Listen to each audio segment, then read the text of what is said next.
Hello and welcome to another episode on how to film and edit a product video at home. Now the video you just saw at the beginning was entirely shot and edited on the iPhone 12 Pro Max. If you guys have been following me for a while now, you know that I like to shoot product videos at home on my iPhone. The quality you get out of it is just amazing, especially with the new iPhone 12 Pro Max.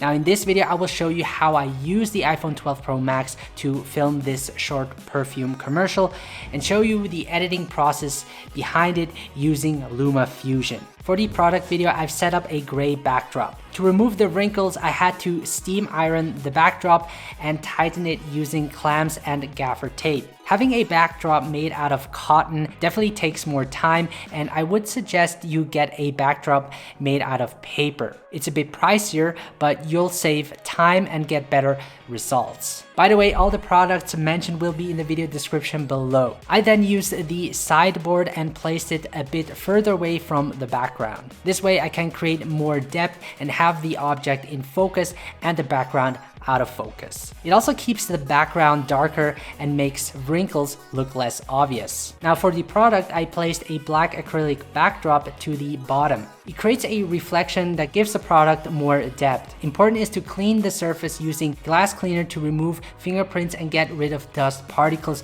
because these can quickly become noticeable in the shot. Below, I added a motorized turntable to create some movement. You could also use a cheap turntable from IKEA, that would work too. To set up the camera, I used a basic tripod and mounted the SlidePod E since it extends and allows me to position the camera more easily. You don't necessarily need one, but for this setup, it worked really well, and I can use the app to control it. To mount the iPhone, I used a tripod adapter and positioned the iPhone upside down that allows me to easily slide with the camera in and out. To create these cinematic lighting effects, I'll be using the TL60 tube lights, which Godox was friendly enough to send me. One of the great features is that you're able to control the light using the Godox Light app. So when opening up the app, I can actually control the lights remotely, which makes it really convenient to use. I can change color temperature, the tint, adjust the intensity of the light. There are also different lighting modes available, so I can create a special lighting effect such as laser, flash, RGB cycle, and also select a specific color for creative purpose. In most of the shots, I set the color to blue since it looks great and I wanted to bring out more of that color in the product. In the behind the scenes section, I will show you how I used these lights. As for the camera settings, I will be using Filmic Pro since this allows me to have full control over my camera. Opening it up in these settings, I will set my resolution to 4K that allows me to crop and correct my composition. Another benefit that I'm able to create is a digital zoom in without any quality loss since I will be exporting the project in 1080p. The encoding rate is set to 10-bit that captures more information, resulting in a higher image quality. For the frame rate, I will set it to 25 frames per second since I live in a PAL region. If you live in an NTSC country, you can use 24 frames per second. These frame rates will give you cinematic results. Since I won't be using the audio, I will turn it off. For the entire video, I will be using the wide lens since it has an aperture of 1.6 that separates the object better from the background. Image stabilization is turned off since I will go for static shots mostly. I leave the guidelines enabled for setting my composition. With the square, I can set my focus. When using autofocus, it's important that the object is well lit so that the autofocus can work accurately. Since I will be moving the light in most of the shots, I first position the object, set my focus using enough light, and lock it. This way, no changes will occur. Next is to tap hold the circle to open up the exposure controls. I set my ISO to its lowest number to avoid noise in my image. Since I will be shooting in 4K 25 frames per second, my shutter speed is set to 1/50 of a second. Next is to set and lock my white balance. I have created a preset in which the temperature is set to 5600 Kelvin. The tint is set to 10 because I want to reduce some of the greenish color cast. If you have a hard time setting your white balance, you can go with the auto function. Just make sure to lock it to prevent color shifts. The picture profile is set to natural. I could use log v3, but it would create a very flat and desaturated image, which makes it hard for me to see what I'm actually shooting. Last, I will tap on the timecode to reveal the histogram to better analyze the exposure in my image. To have better control over the lighting situation, I lower the curtains to make the room pitch black. So let's now move on to the behind the scenes, where I will give you 5 tips on how to shoot a product video creatively. So tip number 1 is to light for reflections. So for the first shot, I've placed the light on the opposite side and positioned it in a way so that the light would reflect off the object. Since a product is so translucent, you really have to think about where to position the light. What's great about using the tube lights is that it's mobile and can be placed on a flat surface without having it fall. Work around the object and look for reflections. This gives the product more structure and depth. I have set both lights to blue to bring out the blue colors of the product. I then use the app to turn each light on to create this light revealing effect. Tip number 2 is to use your laptop screen as a backdrop. For the second shot, I used the screen of the MacBook Pro as a backdrop. On ArtGrid, I searched for water splash, downloaded it, then placed the object in the center and played the video as a loop. I used one of the tube lights, which was set to daylight temperature, to light it from the front to make the logo more visible. This setup worked pretty well since the object was translucent and made it look realistic. So no need for you to film a water splash, you can also use stock footage for that. If you're interested, I have a link below where you will additionally get 2 months for free. Tip number 3 is to use backlighting. Backlighting the product makes it pop more and makes it feel more three-dimensional, and also directs the viewer to the product. So in this shot, I went a bit further and made the lights visible in the shot. I swung it behind the object, which I thought gave it an interesting look. Now, when shining light directly to the camera, it creates these lens flares, which I thought looked good. Tip number 4 is to add movement. For the fourth shot, I used a motorized turntable so that the object would rotate. It's important to add movement when shooting products because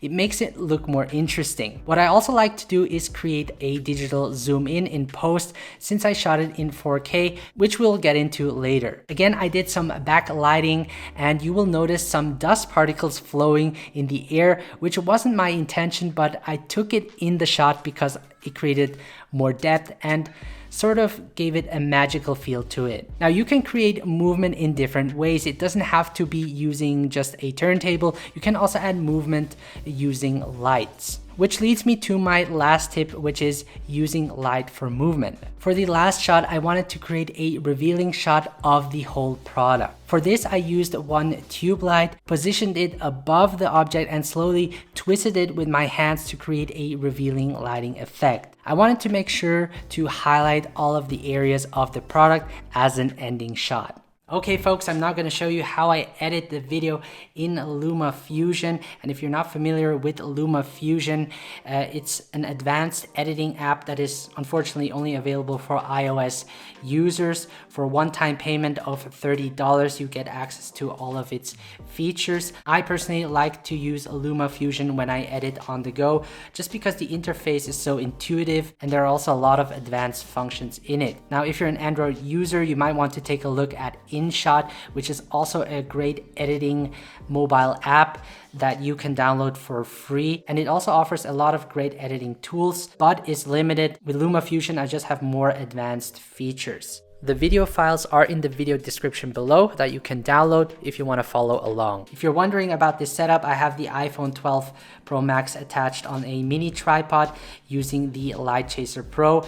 I actually created a video a week ago about this, so make sure to check that out if you haven't seen it. And on top, I have a microphone which is connected to the Sony a7S III so that you guys can hear me clearly. And the reason why I've set it up this way is because I can use my mouse, and it's easier for me to demonstrate when doing a screen recording because I have the pointer and can show you exactly what I did. So let's now hop into LumaFusion.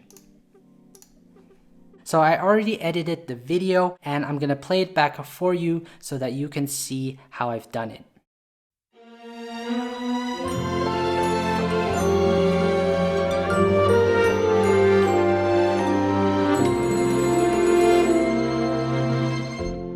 So this is not going to be an in-depth tutorial on LumaFusion. I'm just going to really show you how I've edited the product video so that you can use it to your advantage. So I'm first going to create a new project.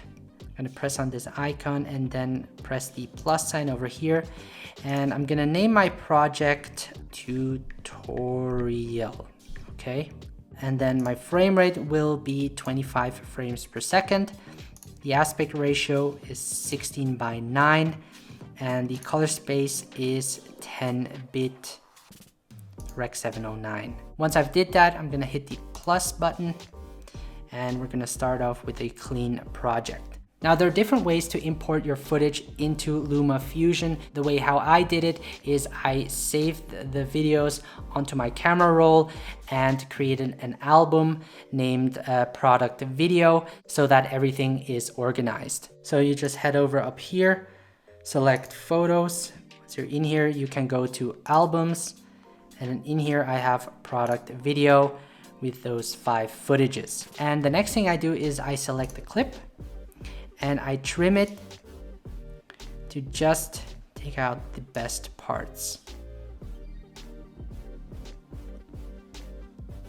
I think that looks great.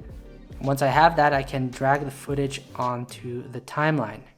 So I'm gonna select the shot over here.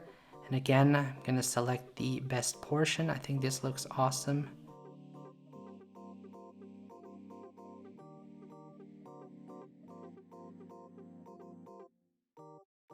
So you'll notice that the footage is upside down, and I can easily change that by double tapping on the clip. And I'm gonna head over to the transition tool over here, and I'm just gonna flip it. Boom. What I'm also gonna do is frame it. Since I shot it in 4K, I can also crop in a bit, like so. And I'm also gonna set the horizon because that is off too. I'm gonna head to the rotation and I'm just gonna click on the arrow like this. And I think this looks good. This is how it looks like. Looks pretty nice, right? And I'm gonna do that for the other clips as well. I'm gonna flip and just correct the horizon and composition.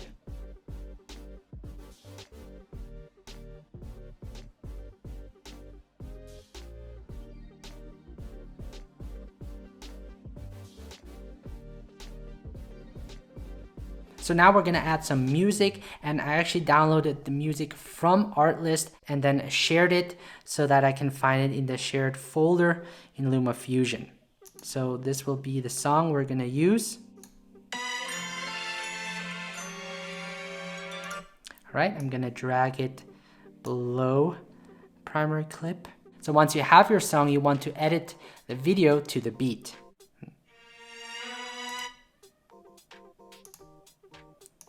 Trim this a little bit more.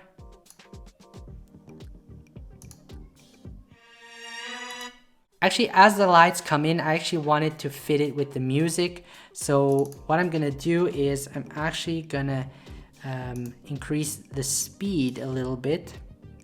I think by 1/50.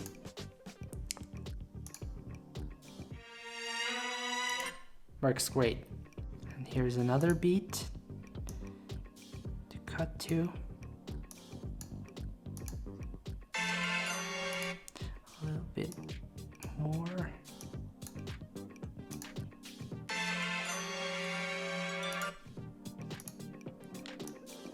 Again.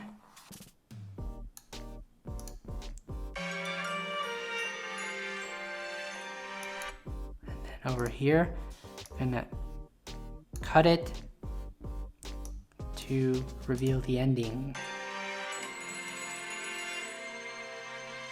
And I'm actually gonna cut the song right over here. So I'm gonna hit the scissor and the trash can and shorten this clip over here. So the next thing I want to do is add a fade out in the music. I'm gonna hit the plus button and then select transition, and this is gonna create a nice smooth fade out. So it actually looks really great already. And what I want to do next is to add movement in my shot. And the way to do that is I'm going to double click on the clip, head over to the transform tool, and in here I can create a keyframe. So I'm going to start off here, set a keyframe, and then I'm going to go all the way back and then zoom in all the way. And once I'm done, I hit the back arrow, and now you can see that it's zooming in. A little bit too fast for my taste, so I'm gonna head back and just position the point over here and then pull back a little. See how it looks? Much better. And I'm gonna do that for the other clips as well. So for the last clip, I don't want to add a push-in shot till the end. I actually want to make it stop at one point. So I'm gonna hit the keyframe button and I'm gonna create the movement until the logo is revealed around here, and then it's gonna stop. So I'm now gonna create a title at the end. I'm gonna hit the plus button and then overlay title, and I'm gonna shorten it, and I'm gonna double click on it, and in here I can select my title, and I'm actually gonna name it David Dov below cool water. Okay, so I'm now gonna change the font. I'm gonna go over here. So once I have it, I'm gonna reposition it, and I'm gonna create a fade in, and that's it. And to create a fade in, move the playhead over here, and then hit the plus button, and then transition. So let's see how that looks like. Looks pretty nice. So for my last step, I'm gonna color grade each clip. So for this clip, I'm gonna head over to the effects and colors, and I'm gonna select original, and I'm just gonna pull up the midtones like that, and maybe add a little bit of contrast, not too much, just a little bit, and then increase the saturation a bit. And what I also like to do is create a vignette. And I can head over to the effects over here, and then you can select 3 different vignette. I'm actually gonna go for vignette number 2. So this looks really nice, and I'm gonna color grade the other clips as well.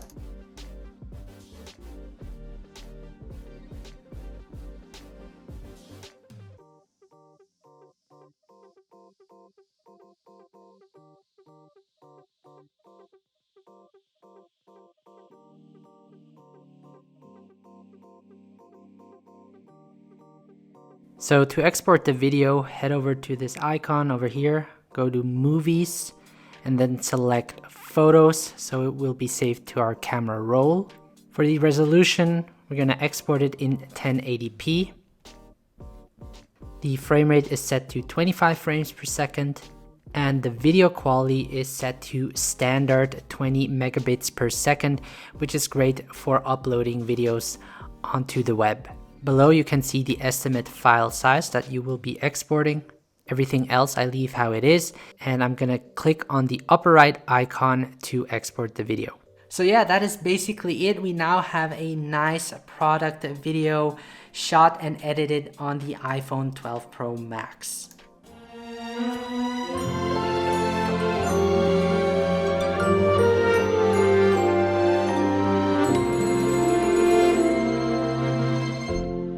As you can see, you don't have to have a huge setup to create a nice product video.